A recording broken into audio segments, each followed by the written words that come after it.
It all began one evening at our regular dinner table when my oldest son, Brad, announced he had something important to share with me. I'm Mary, 51 years old, and I work part-time.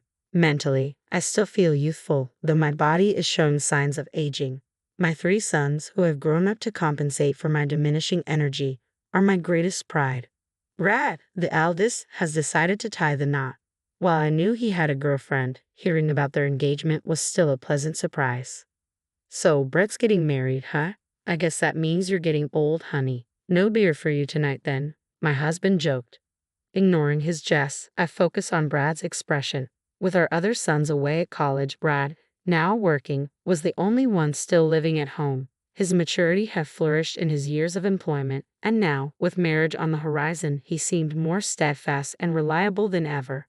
After my husband tearfully apologized to me, saying, "I'm sorry you're forever young and beautiful," I allowed him just one beer, according to my son. They were already discussing wedding venues and ring options, though the actual date was undecided. Brad wanted to bring his fiancée over to meet us first, which felt like a significant step. Marriage is a big milestone, I mused. I want them to have a wonderful ceremony. Though the stars of the day would be my son and his future wife, I couldn't help but feel a flutter of excitement. Perhaps I'd even treat myself to a new dress, reminiscing on my own bridal days as my husband continued to praise how radiant I looked in white. The weekend arrived, and Brad's fiancée, Alice, greeted us casually. "Hello, I'm Alice," she said, her demeanor reflecting the easy confidence of youth. Alice, a part-time worker at Brad's favorite cafe, had been captivated by him and pursued him until they began dating. As conversations lulled, my husband leaned in. "Ah, yes," and I nodded in agreement. "We have something important to share with you, Alice," my husband continued. "Brad isn't our biological son." Alice's eyes widened in surprise. "He's my nephew," I explained softly. "Brad's parents, my brother and his wife, tragically passed away when he was young. We adopted him and raised him as our own. He's like a son to us," my husband added warmly. "Please take good care of him." As Alice processed this revelation, a brief silence hung in the air before my husband swiftly changed the subject to lighter matters. "Well, let's leave the heavy stuff there. What kind of ceremony are you envisioning?" Alice smiled gratefully at the change in tone. "I'd love to wear a traditional white wedding dress, if possible." Glancing at Brad, who beamed in agreement, I couldn't help but share in their excitement. "That sounds wonderful. It's a once-in-a-lifetime event, so it should be perfect for the bride." At that point, Alice made a peculiar expression.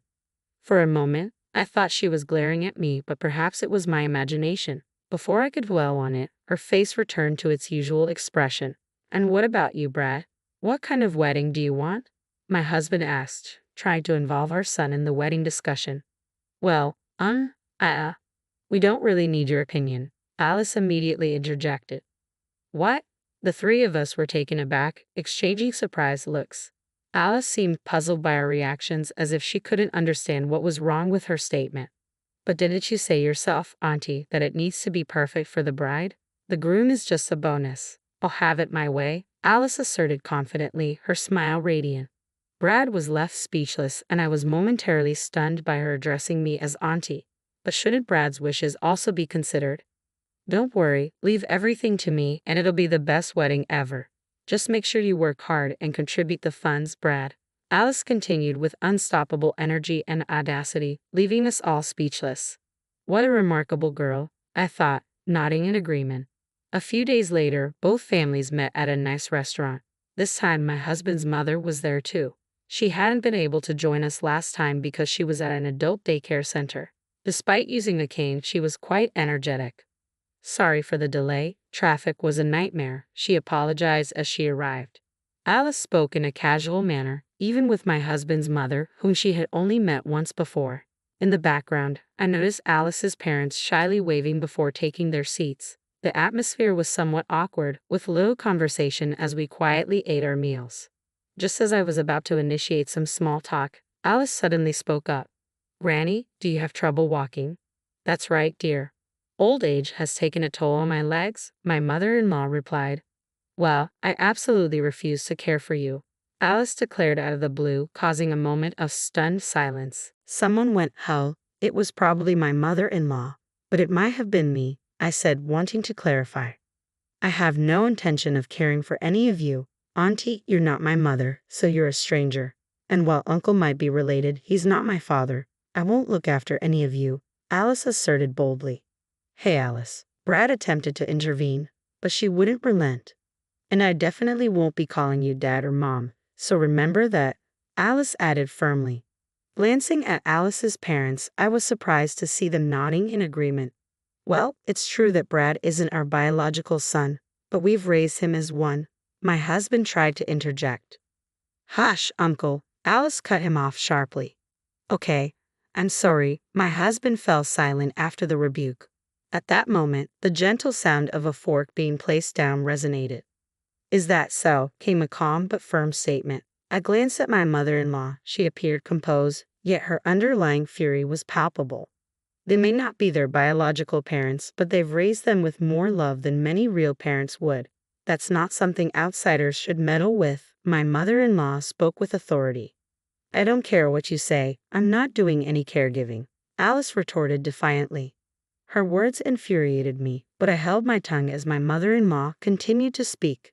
I'm not expecting anyone to take care of me. I know I'm old, but I don't want to burden my daughter-in-law, so I mostly use the facilities every day. Oh, really? Responded my mother-in-law. I've already transferred my assets to the couple as gifts while I'm still alive. They can use that money for the facilities or whatever they want, so you won't have to lift a finger. Well, isn't that nice? My mother-in-law replied with irritation evident in her tone. Even when her son tried to placate her, it seemed to have little effect. This discussion ends here. It's time to go home, my mother-in-law stated firmly, bringing the conversation to an abrupt close. With that single statement from my mother-in-law, the meeting came to an end. Women have become stronger these days. Perhaps that's the way of the world now. The rest of us, born in the 60s, returned home with mixed feelings. A few days later, my husband and Brad were at work, my mother-in-law was at the adult home, and I was alone at home on my day off from my part-time job when the phone rang. Oh, hey there, Auntie, Alice's voice surprised me when I picked up the phone. Auntie, can you not come to the wedding?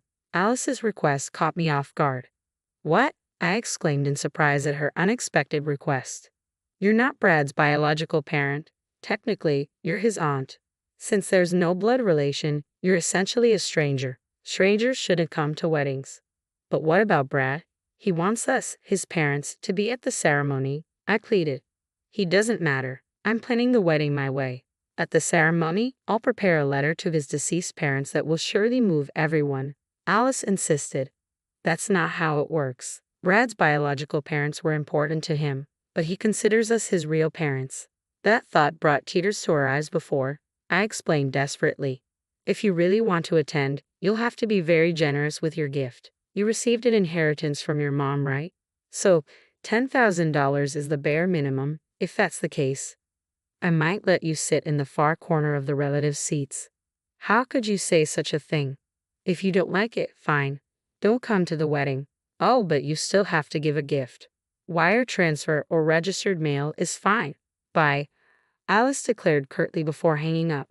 The phone call felt like a whirlwind, leaving me unsettled.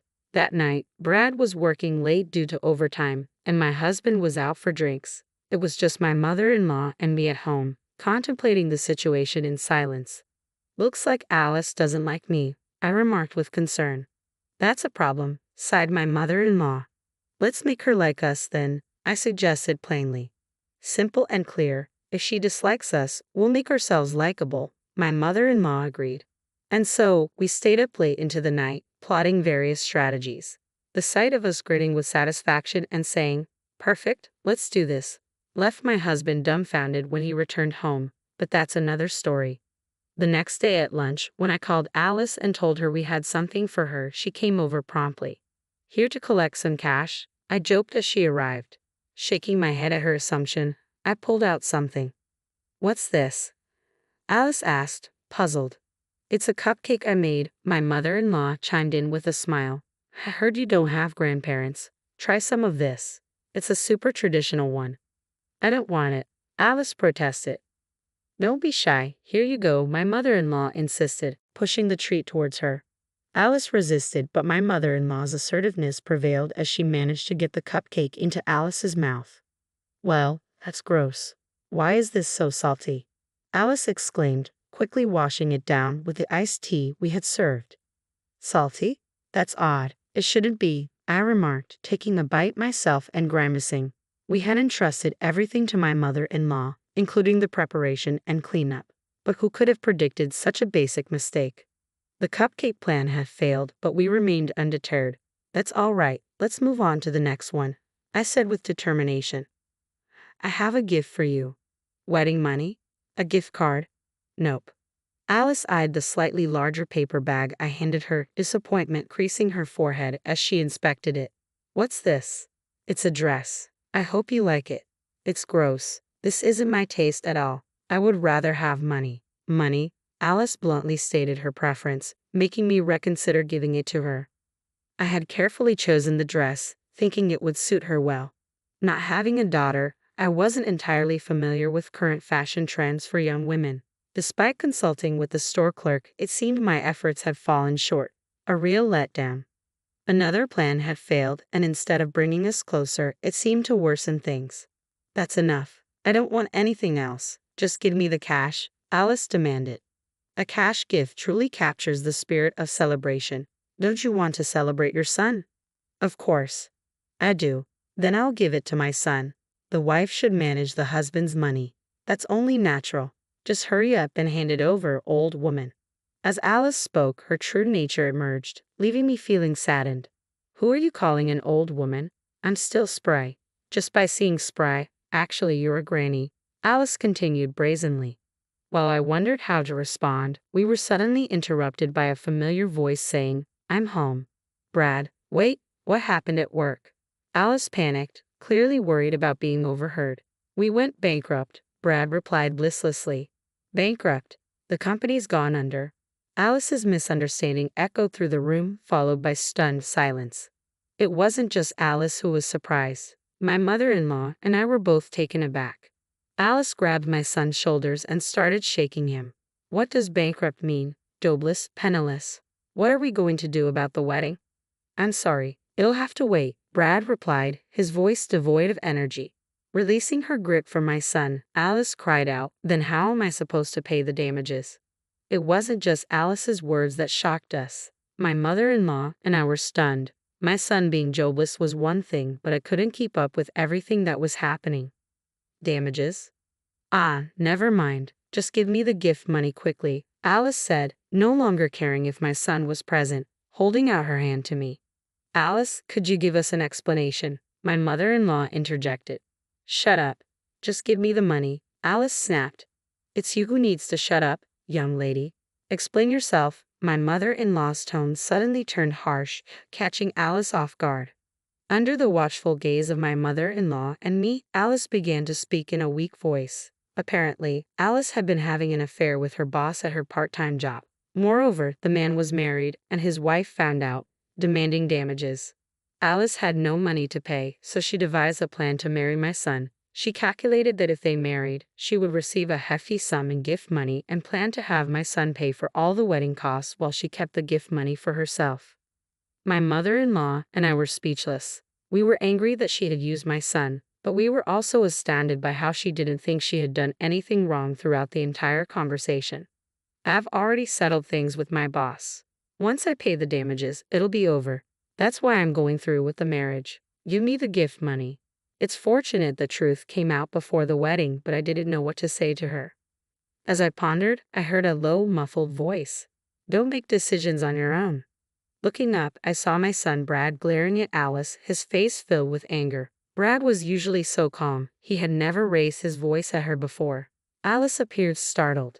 So what if it's over? You're not even trying to pay the damages yourself. You were planning to use our marriage for your own gain. You haven't shown any remorse. Do you really love me? Of course I love you. That's why I want to get married. Then pay the damages yourself. Show some sincerity.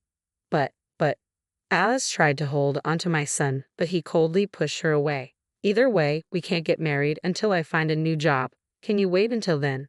Alice was speechless. If she truly loved him, she would have been willing to wait and support him. But those words didn't come from her. That's enough, Brad finally said in frustration. I never even liked you to begin with. I thought you could bring in some money, but I don't need a jobless, penniless man. At last, Alice revealed her true feelings. Perhaps that was what she had been thinking all along. With those words, she shouted and stormed out of the house. I wondered if Brad was truly okay with this. I noticed him shaking. When I turned around, ready to comfort him, I noticed something unexpected. Laughter. My son burst out laughing suddenly. Had the shock broken him? It was a lie. Huh? A lie? The company's not bankrupt. Business is doing well. I just came back to pick up something I forgot. It turned out the bankruptcy was a ruse. My son had returned during his lunch break to retrieve something he'd left behind. Spotting us together and hearing our conversation, he grew suspicious of Alice's insistence on money and set a trap for her. I'd heard that a person's true nature shows when they face joblessness and financial trouble. I wanted to test it. The result was enlightening, to say the least. Do you still love her? I asked cautiously. My son looked a bit melancholy. I loved her enough to want to marry her, but sometimes love fades in an instant. Maybe I didn't love Alice as deeply as I thought. Perhaps calling off the engagement was for the best. I exchanged a knowing glance with my mother-in-law, and we both found ourselves laughing at the situation. As for what happened next, we later learned that the cafe where Alice worked part-time had closed down. Apparently, the manager, who was Alice's affair partner, had to sell the cafe due to a messy divorce and hefty alimony payments. This information came from another regular customer at the cafe. According to Brad, Alice had no means to pay the alimony herself and had to rely on her parents. They were furious with her and ultimately kicked her out of the house. She ended up living in a rundown apartment and took up a night job. Years later, when my two younger sons had started their careers, Brad was preparing for his marriage. His partner was a kind-hearted woman. Thank you for raising Brad into a wonderful man. I'm not much, but I'm looking forward to getting to know you both better, she told us, even knowing the truth. Moved to tears by her gratitude, both my husband and I were deeply touched. Seeing us emotional, Brad smiled broadly. Congratulations, Brad. I'm sure your parents in heaven are also happy, I said to him. Yes, but I'm happiest when my parents here with me are happy, Brad replied softly. His words brought tears to my eyes once more. Oh dear, here come the tears again. You're crying too much. You've aged and gotten so tearful, my husband teased. I turned to him and declared, well, no beer for you tonight then.